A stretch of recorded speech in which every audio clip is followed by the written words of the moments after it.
Amém. Vamos ficar de pé, abra comigo no livro de Neemias, capítulo 1, do versículo 1 ao versículo 11. Na verdade, todo o capítulo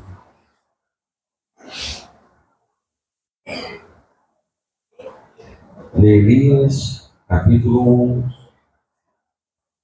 título da mensagem: Angústia que gera uma vitória.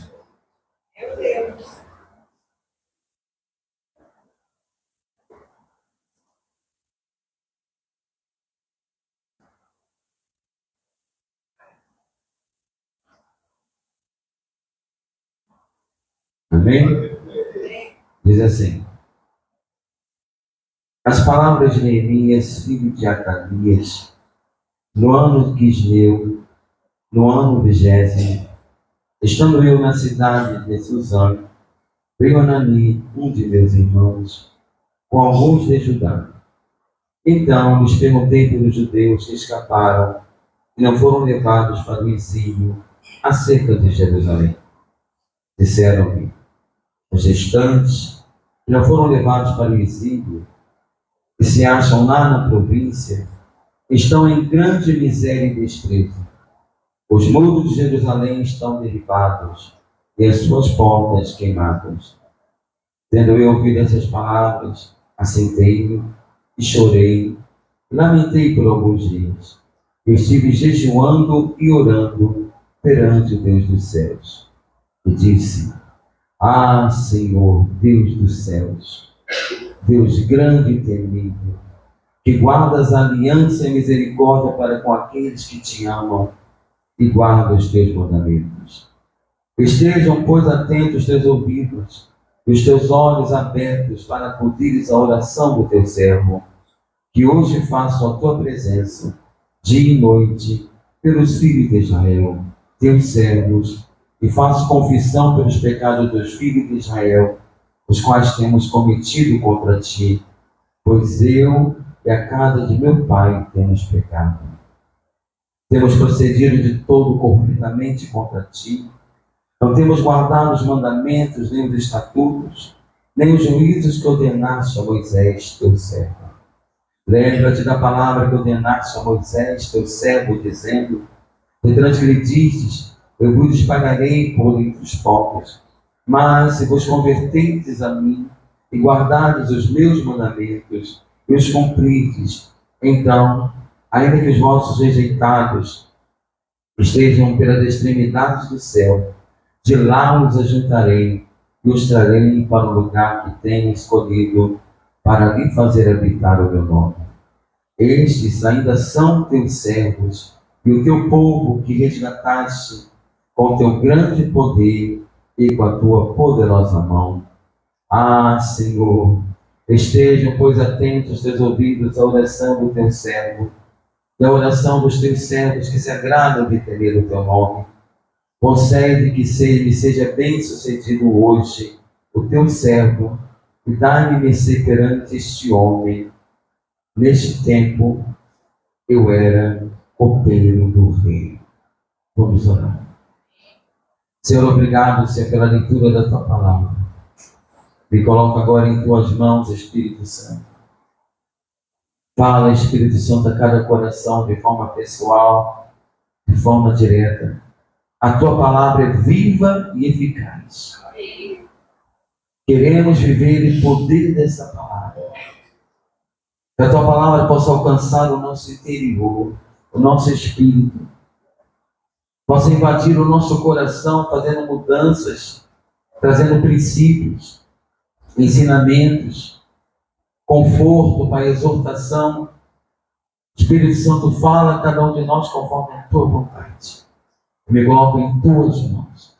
Eu oro para que ninguém saia deste lugar sem entender a pregação da tua palavra, sem ela cumprir, ó Deus, o propósito que o Senhor tem para nós nessa noite. É o que nós oramos, é o que nós te agradecemos. Em nome de Jesus. E que todos digam amém. E pode sentar-se. Neemias, ele era copeiro do rei. Ele fora levado cativo junto com a maioria dos moradores de Jerusalém. E nós conhecemos a história, estava lá no seu conforto, no seu serviço ao seu Senhor, que era o rei. Então ele era um homem com posição, privilégio, ele tinha uma certa segurança dentro do palácio. Ele, quando sabe da situação do seu povo, os poucos que haviam ficado em Jerusalém, porque alguns conseguiram fugir e não foram levados, quando ele pergunta sobre esse povo, sobre o estado da cidade, ele não sabia mais como estava Jerusalém, como havia ficado a Jerusalém. Ele não se esconde atrás dessa comodidade. Diz a palavra então, no versículo 3, disseram-lhe, os restantes que não foram levados para o exílio e se acham lá na província, estão em grande miséria e desprezo. Os muros da cidade de Jerusalém estão derribados e as suas portas queimadas.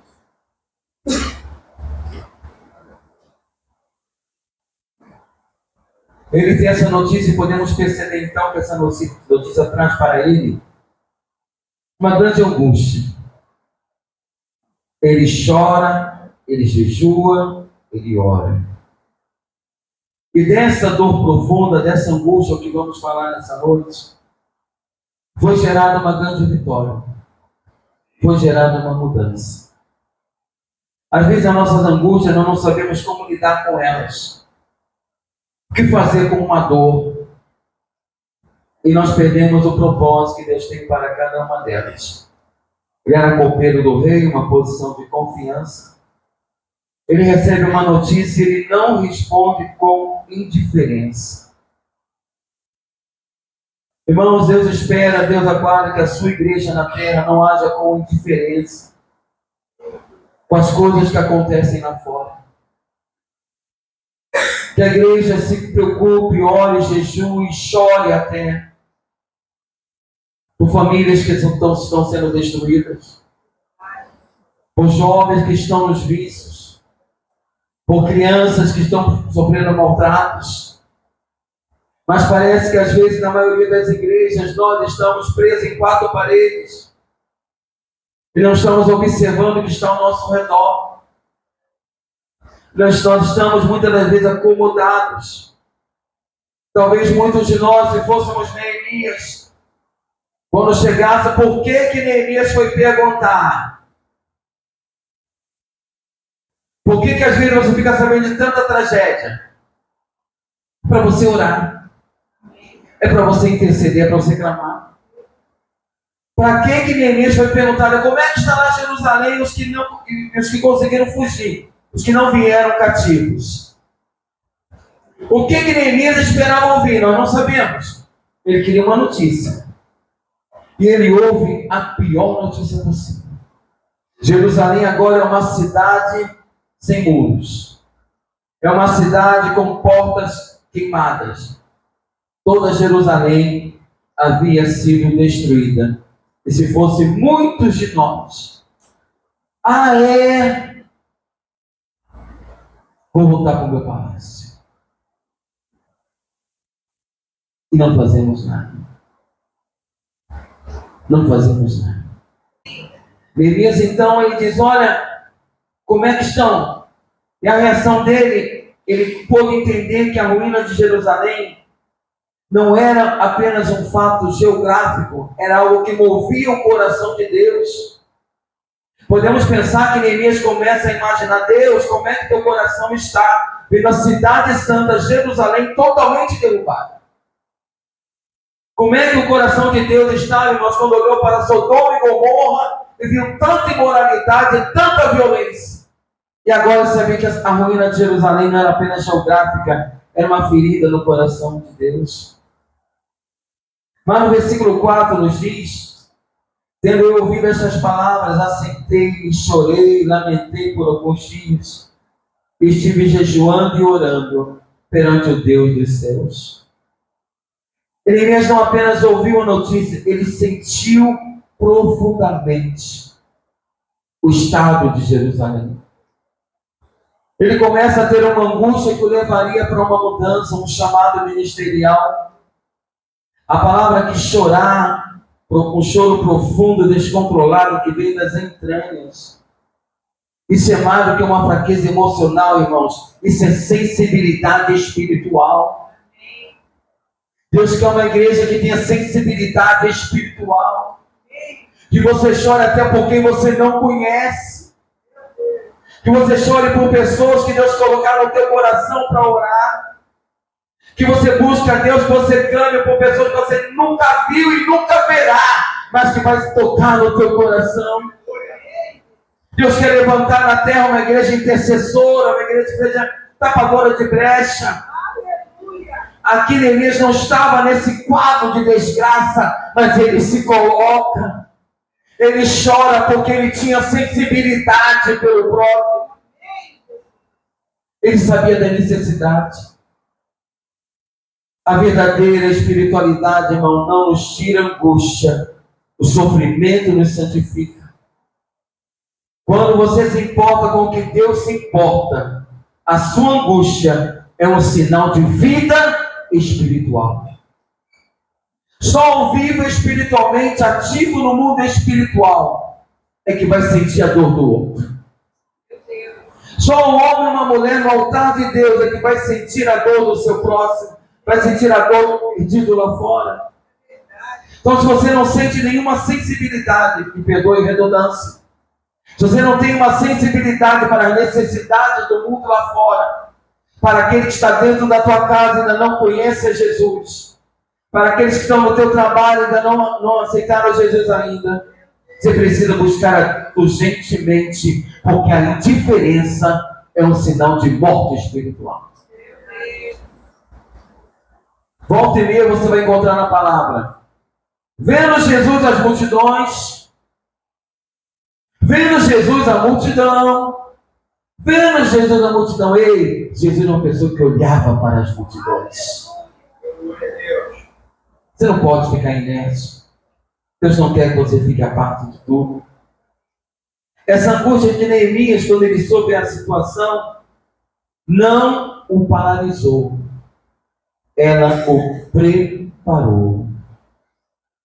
Você saber de uma situação difícil, de um impossível, de algo terrível, não pode te paralisar. Tem que fazer você se preparar para vencer. E a pergunta é, você ainda chora pelas coisas que deveriam ser diferentes?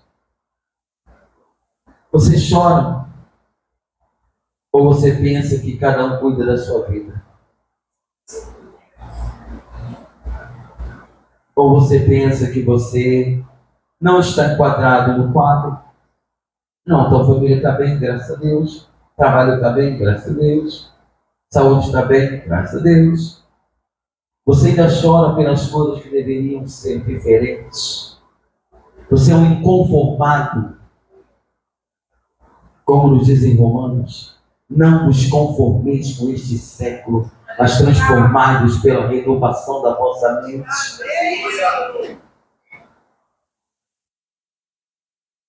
E segundo a palavra de Jesus, que Neemias então, ele se assenta, ele chora, lamenta por alguns dias, não foi por uma hora. Não é você saber de uma necessidade, chorar por um minuto, é por alguns dias, é se colocar. E jejuou, jejum com uma atitude de humildade e dependência. Após chorar, Neemias jejua. Jejum é um ato simbólico de humilhação diante de Deus, é dizer, Senhor, eu não confio na minha capacidade, na minha estratégia, nem na minha posição. Eu jejuo para me esvaziar, para que o Senhor faça tudo. Neemias entendeu que não conseguiria fazer nada por Jerusalém, a não ser se colocando no ambiente, a não ser jejuando. Jejum é o reconhecimento que a obra é de Deus e que ele precisava de Deus para realizar aquela obra. E quantos projetos nossos, irmãos, falhem, porque foram planejados sem jejum. Deus tem nos chamado ao jejum. Você recebe convocações de jejum. Quantos jejuns realmente você faz? Quantos jejuns realmente você se coloca diante do Senhor para reconhecer a tua dependência, que sem Ele você não vai conseguir fazer? A palavra do Senhor disse para o discípulo: dessa casta, essa quantidade de demônios, só vai sair através de oração e jejum. Então jejum vai te abrir portais que você nunca viu. Jejum vai te abrir possibilidades que você nunca viveu. Mas existe uma barreira hoje nas igrejas sobre jejum. É sacrifício. É sacrifício. Mas antes de tudo, dependência. É você reconhecer a tua dependência. Senhor, eu não tenho capacidade de viver essa situação. Eu não tenho capacidade de ver essa história diferente. Eu não sei o que fazer, então eu vou o quê? Jejum. O que você está buscando e você não tem conseguido, tente o jejum. Apresente jejum perante o Senhor, como Neemias fez. Neemias aqui com certeza já estava tramando na sua mente alguma estratégia. E nós vamos perceber isso. Ele já estava pensando em de alguma forma chegar ao rei para ir até Jerusalém. Já estava pensando. Mas nós entendemos que Neemias não correu para o rei imediatamente. Ele primeiro correu para o trono da graça. Não, tu recebe uma má notícia, corre para falar com alguém. Você corre para buscar alguém, você corre para dar o teu jeitinho. Não! Neemias correu para o trono da graça. Percebe que tem coisas que a última pessoa que a gente fala é o Senhor Deus? Eu já peguei em situações assim de enfermidade.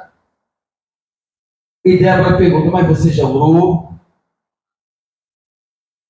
E aí vamos orar. Quando deveria ser a nossa primeira atitude. Ao invés de correr para tronos humanos, correr para o trono de Deus.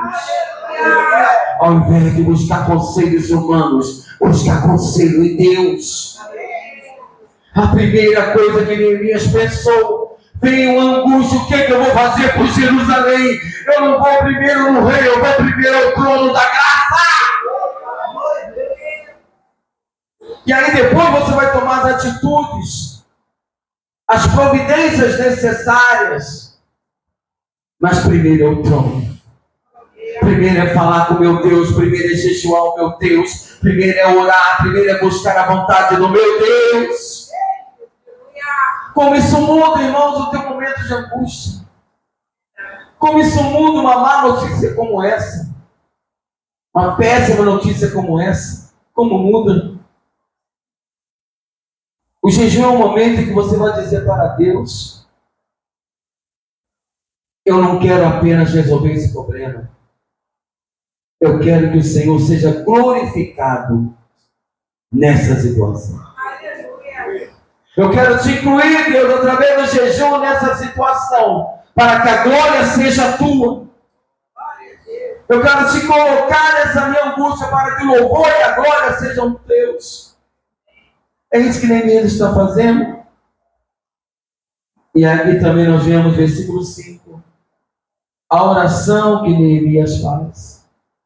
Ele disse: ah, Senhor, Deus dos céus, Deus grande e temível, que guardas a aliança e misericórdia para com aqueles que te amam e guardam os teus mandamentos. Essa é uma das orações mais profundas da palavra. Entende que ele não começa pedindo desesperado para que Jerusalém fosse restaurada? Mesmo na angústia, Neemias soube primeiro adorar a Deus. Na sua angústia você possa aprender. Continua adorando. Continua glorificando o nome do Senhor. Continua exaltando o nome do Senhor. Qualquer um de nós: ei Deus, pelo amor de Deus, salva de Deus. Precisamos buscar maturidade espiritual. Precisamos buscar crescimento espiritual. Pai nosso que está nos céus, santificado seja o teu nome.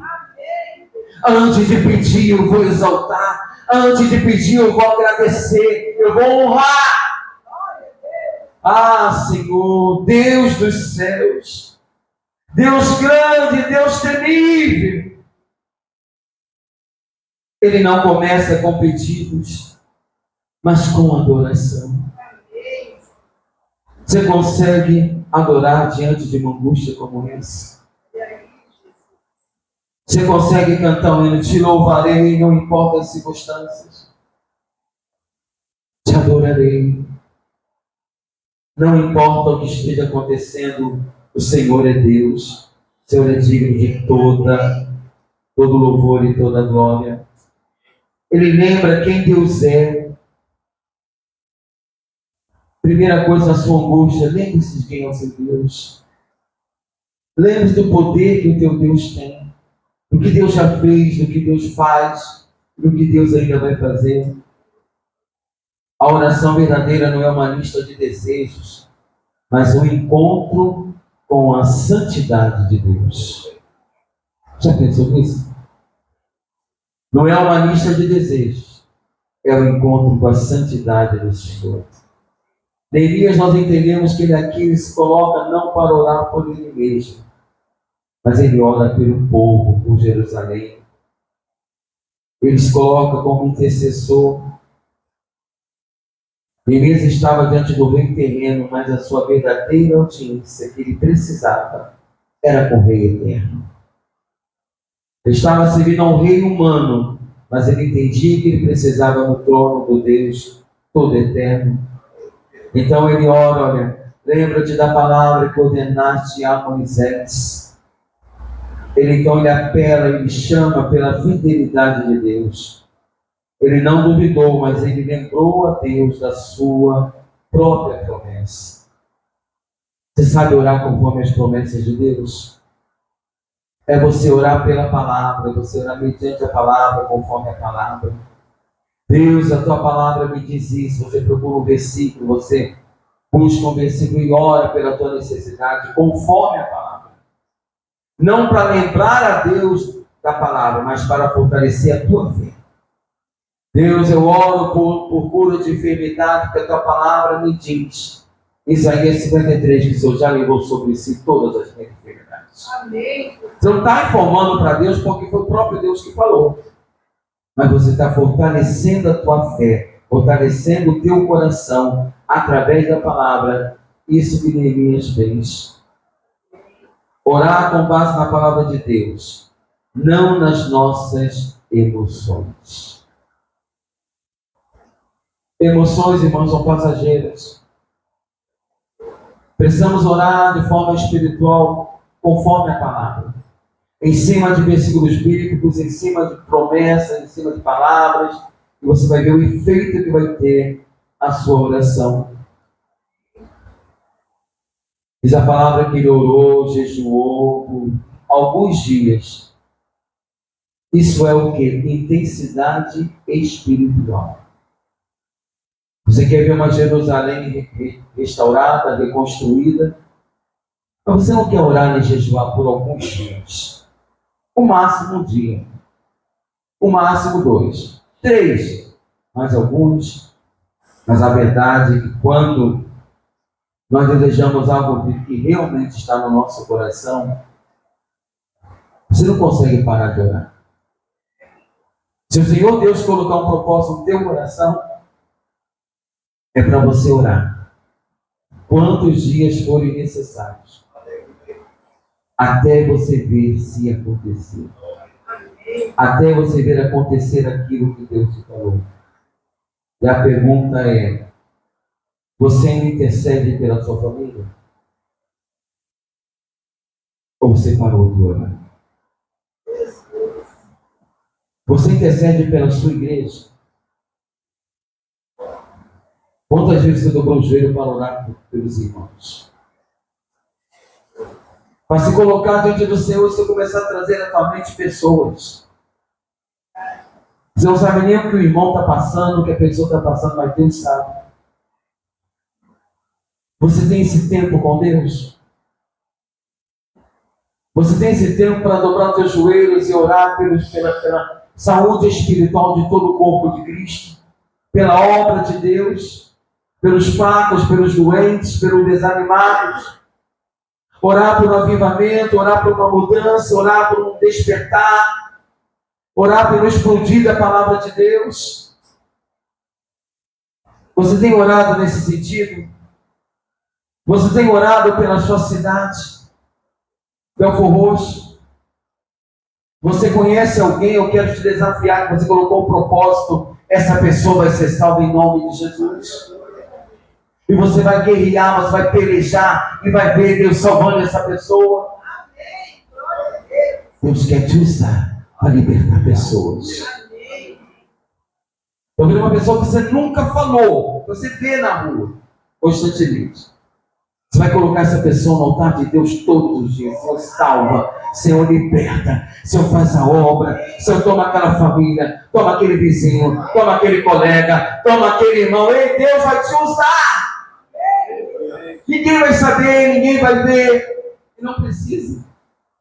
Às vezes pensamos que conversões foram frutos da pregação do pregador. Não, conversão muitas das vezes é da oração de alguém que naquele momento clama e as cadeias caem e a pessoa se converte. Então Neemias agora ele entra no lugar de intercessão. E Neemias também entra por outro caminho que ele entende necessário, versículo 5 e versículo 6. Ele disse: Senhor Deus dos céus, Deus grande e temível, que guarda as alianças e misericórdia com aqueles que te temem, te amam e guardam os teus mandamentos.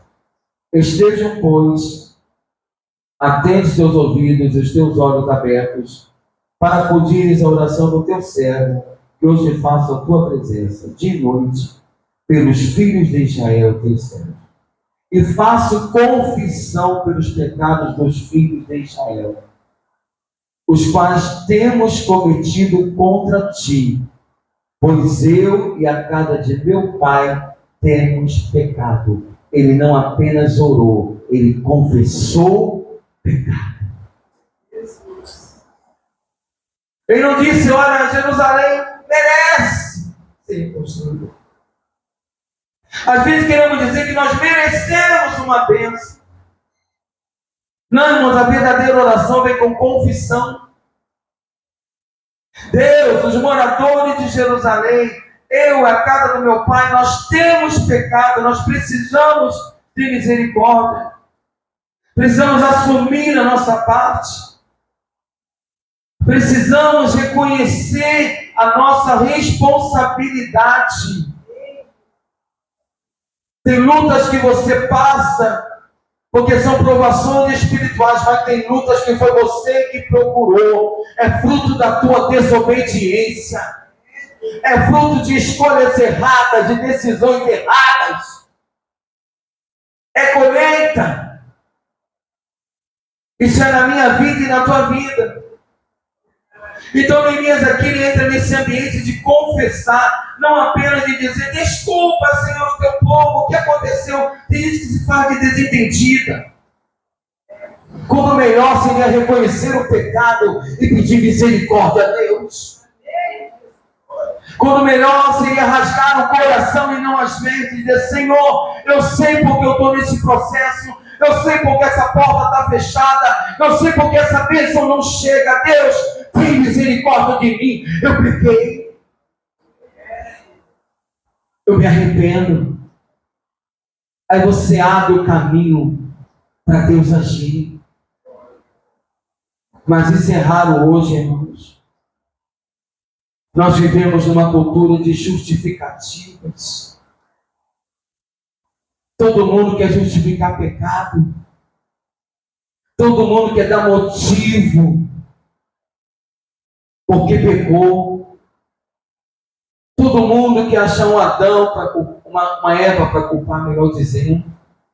Foi a mulher que tu me deste. Não, foi você que comeu. Eu fiz isso por aquilo. Não, foi você que fez. Nós vivemos numa era, numa geração da cultura das justificativas, uma cultura da vitimização. Neemias não entrou nesses caminhos de ficar como vítima, colocar Jerusalém como tadinha. Não! Ele sabia que Jerusalém tinha abandonado o Senhor seu Deus. Ele conhecia a história que todas as vezes que Israel saía da presença de Deus, os inimigos prevaleciam. Ei, irmãos, a história continua a mesma. Ou permanecemos na presença, ou podemos ser derrotados. Meu Deus! Ou permanecemos na presença, ou podemos ver muros sendo derrubados, portas serem queimadas na nossa vida. E não entra pelo caminho de vítima. Ai, tadinho de mim, ai, tadinho de mim. Não, você é filho, você é filha de Deus. É tempo de assumir. Meu Deus. É tempo de confessar. Então, Neemias nos ensina aqui o que é muito raro. Fora com as justificativas. Jerusalém está derribada, Jerusalém está sem muro, está sem porta, porque abandonou o Senhor. Porque deixou o único e verdadeiro Deus. E agora, para reconstruir, não vai ser com justificativa. Não vai ser, irmãos, com vitimização. Não vai ser com projeção. Não. O verdadeiro avivamento começa com uma confissão. É você reconhecer qual Jerusalém na tua vida pode estar com as portas queimadas. Qual Jerusalém na tua vida pode estar com os muros queimados, tudo destruído. Não apresente justificativas, não apresente vitimização e não apresente uma projeção sobre isso. Sem confissão não há restauração. Qual é a grande arma do diabo na vida dos crentes? É não permitir a confissão. É não permitir o arrependimento. O inferno não é para quem pecou. O inferno é para quem não quis se arrepender. Sem confissão não há restauração. Neemias não pensou de imediato: eu preciso preparar um grupo de homens, eu preciso logo falar com o rei. Não, primeiro, eu tenho que orar, eu tenho que jejuar, eu tenho que me arrepender e confessar. E aí começa a mudar tudo. Os muros de Jerusalém estavam quebrados não apenas por invasores da Babilônia. Os muros já tinham sido quebrados no mundo espiritual por pecado.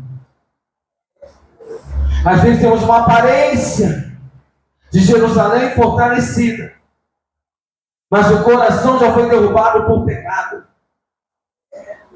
Porque o que pode derrubar um homem, uma mulher de Deus, não são valentes guerreiros, não é inimigo, não é demônio, não, é o pecado. Meu Deus. A única coisa que pode te derrubar, tirar a bênção do Senhor na tua vida e na minha vida, é o pecado. Eu entendia que os muros de Jerusalém estavam quebrados não apenas pelos invasores, mas pelo pecado muito antes. Pecado. Antes de reconstruir os muros externos, era preciso reconstruir o muro do coração dos habitantes de Jerusalém. Isso nos fala, irmão, de uma complexidade, de uma visão espiritual que nós, às vezes, não temos. A confissão a Deus não é fraqueza, é coragem espiritual. É admitir que você precisa e eu preciso de misericórdia. Que nós não vamos conseguir reconstruir Jerusalém. Que nós não teremos êxito. E quando nós nos humilhamos, o Senhor Deus, Ele se move. Versículo 11 diz, para terminarmos: Ah, Senhor, Estejam, pois, atentos teus ouvidos à oração do teu servo e a dos teus servos que se agradam de temer o teu nome. Concede que seja bem-sucedido hoje o teu servo e dá-me mercê perante este homem. Qual homem? O rei que lhe servia. O rei que poderia enviá-lo a Jerusalém para fazer a reconstrução. Nesse tempo, eu era copeiro do rei. O que Neemias pede ao Senhor não é outro pedido a não ser: concede-me misericórdia perante o rei. O que eu preciso é misericórdia. Ele sabia que mesmo com todo o seu projeto, sua posição, a sua oração, ele precisava da misericórdia de Deus para tocar no coração do rei. Você faz o que for necessário, mas você vai precisar de coisas que só Deus pode fazer. Só Deus pode tocar no coração de um rei, de abrir mão do seu copeiro, de abrir mão do seu servidor de confiança e mandar esse homem com cartas para Jerusalém, autorizado, com tropas, legalmente. Só Deus. E Neemias entendeu isso. Eu não vou conseguir porque o copeiro gosta de mim. Eu vou conseguir porque Deus tem misericórdia de Jerusalém. Eu já falei coisas na tua vida, na minha vida, não é porque nós somos bonitos, é porque Ele tem misericórdia de nós. É porque Ele não quer ver portas queimadas, Ele não quer ver muros quebrados, Ele é um Deus de restauração. Entende que Neemias se moveu de forma correta o tempo todo? Deus tem misericórdia de mim para que eu haja mercê diante desse homem, diante do rei. Eu preciso da autorização dele. Eu preciso que ele me envie. E quantas vezes nós temos falhado porque cremos em estratégias, em diplomas, em títulos, no salário que nós ganhamos, os amigos que pensamos ter, nas possibilidades que temos. Estamos falhando e se esquecendo de pedir misericórdia a Deus. Estamos nos esquecendo de entender que restauração de muros e de portas só o Senhor pode fazer. Temos muitos cursos, estudar é bom, mas se não tiver ação de Deus, se o Senhor não edificar a casa, em vão trabalhos que edificam.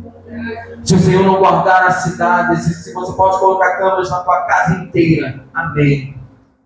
Mas se o Senhor não guardar, em vão vigiam as sentinelas. Temos falhado porque nossa carne quer que nós possamos confiar em estratégias, em diplomas, em capacidades humanas, em títulos, em pessoas. E nos esquecemos da misericórdia de Deus. Saia daqui hoje pedindo a misericórdia de Deus. Para Deus restaurar todo muro, toda a porta que pode ter sido derrubada.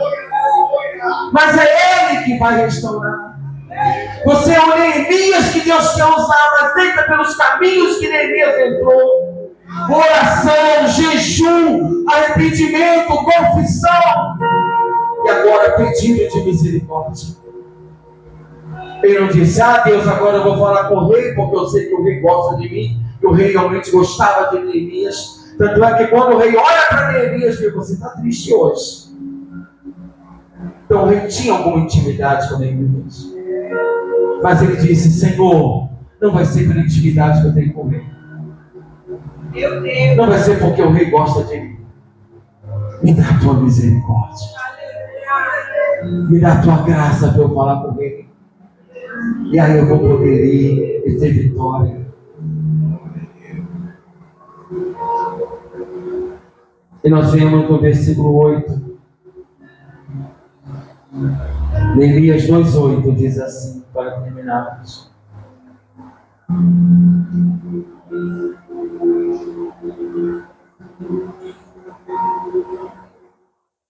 como também carta para Asaf, guarda das matas do rei, para que me dê madeira para as vigas das portas da cidadela do templo.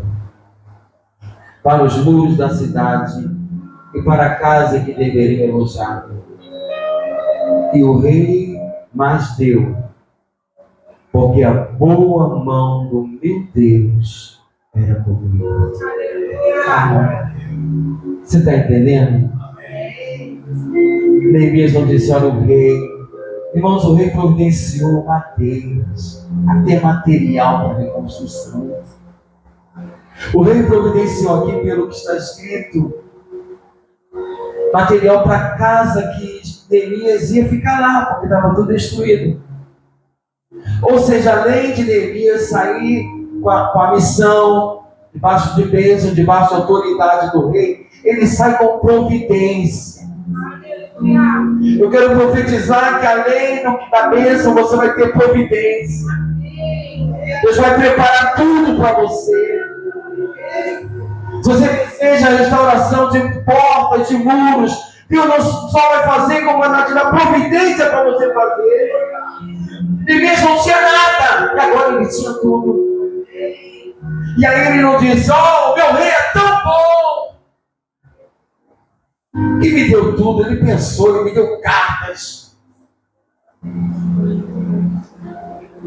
me deu homens para ir comigo, ele me deu material para as vigas das portas, para os muros da cidade e para a casa que eu vou me alojar. Esse rei realmente amava Neemias, cuidou de Neemias, porque Deus sempre prepara alguém para nos ajudar, para cuidar de nós. Mas o que ele disse é: tudo isso porque a boa mão do meu Deus era comigo. A Deus toda honra, toda glória, todo louvor, porque dele, por ele e para ele são todas as coisas. Você concorda? Diga amém. Vamos ficar de pé então.